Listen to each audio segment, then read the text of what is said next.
Assalamualaikum warahmatullahi wabarakatuh. Halo semua, sudah siap belajar matematika? Kita akan belajar tentang aritmetika sosial. Dalam kehidupan sehari-hari, kalian tentu tidak lepas dari kegiatan jual beli. Pasti kalian sudah pernah melihat kegiatan jual beli. Bahkan mungkin kalian yang melakukannya, baik sebagai penjual atau pembeli. Kalian juga tidak asing kan dengan kata keuntungan, kerugian, atau untung rugi?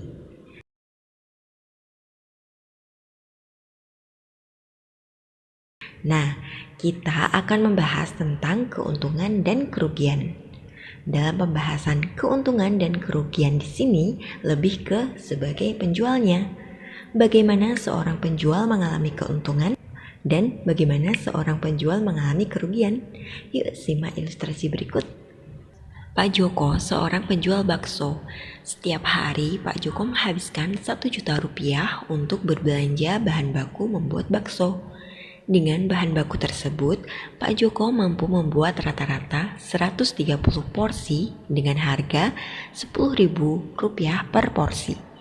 Pada hari itu, Pak Joko mampu menjual 110 porsi. Berdasarkan ilustrasi tadi, Pak Joko mengalami untung atau rugi? Nah, kita cari bersama. Modal atau pengeluaran yang dikeluarkan Pak Joko adalah 1 juta rupiah. Pemasukan, pemasukan di sini kita hitung dari banyak porsi yang terjual kalikan dengan harga per porsi. Banyaknya porsi yang terjual tadi 110.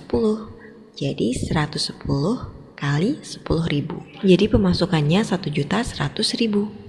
Jika pengeluarannya 1 juta rupiah dan pemasukannya 1.100.000, maka Pak Joko mengalami untung atau rugi? Untung ya kan? Untungnya berapa? Nah, gimana menghitung keuntungannya? Tinggal kita cari selisihnya saja. Selisih antara pemasukan dengan pengeluaran. Kita bisa tulis untung sama dengan pemasukan dikurang dengan pengeluaran. 1.100.000 kurang 1 juta sama dengan 100.000. Jadi Pak Joko mengalami keuntungan sebanyak 100.000 rupiah. Yuk kita simak lagi ilustrasi berikut. Pak Kina seorang penjual bubur ayam. Setiap pagi Pak Kina pergi ke pasar untuk berbelanja bahan pokok untuk membuat bubur ayam. Untuk membeli bahan pokok tersebut, Pak Kina menghabiskan uang Rp900.000. Dengan bahan baku tersebut, Pak Kina mampu membuat sekitar 100 porsi bubur ayam dan dijual dengan harga Rp10.000 per porsi. Pada hari itu, Pak Kina mampu menjual 85 porsi bubur ayam. Berdasarkan ilustrasi tadi, Pak Kina mengalami untung atau rugi? Kita cek lagi. Modal atau pengeluaran Pak Kina adalah Rp900.000. Pemasukannya, banyak porsi yang terjual dikalikan dengan harga per porsi. 85 kali 10.000. Jadi pemasukannya 850.000. Jika pengeluarannya 900.000 dan pemasukannya 850.000, maka Pak Kina untung atau rugi?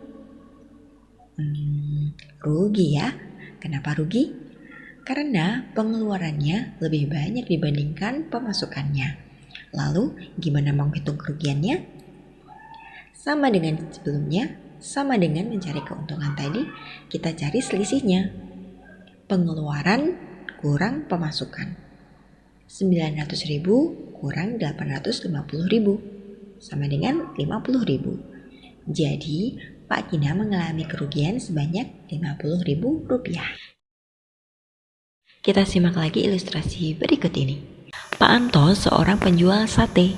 Setiap hari Pak Anto menghabiskan Rp700.000 untuk berbelanja bahan baku membuat sate. Dengan bahan baku tersebut, Pak Anto mampu membuat rata-rata 100 porsi dengan harga Rp10.000 per porsi.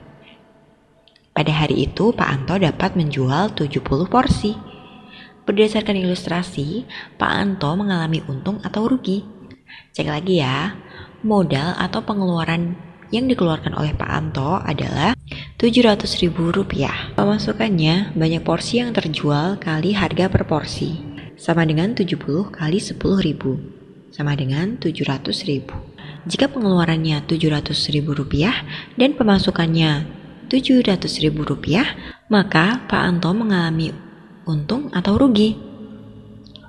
Kita tahu pengeluaran dan pemasukan sama, yaitu Rp700.000. Jadinya Pak Anto tidak mengalami untung dan rugi, atau bisa disebut impas atau balik modal.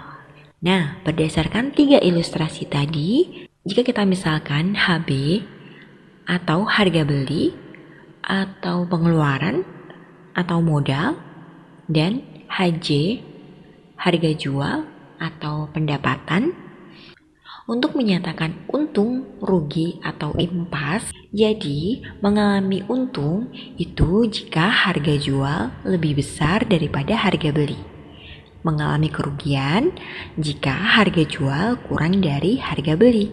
Dan mengalami impas atau balik modal ini kalau harga jual sama dengan harga beli. Oke, cukup sekian pembahasan tentang keuntungan dan kerugian. Semoga kalian paham dengan penjelasannya dan semoga bermanfaat. Terima kasih.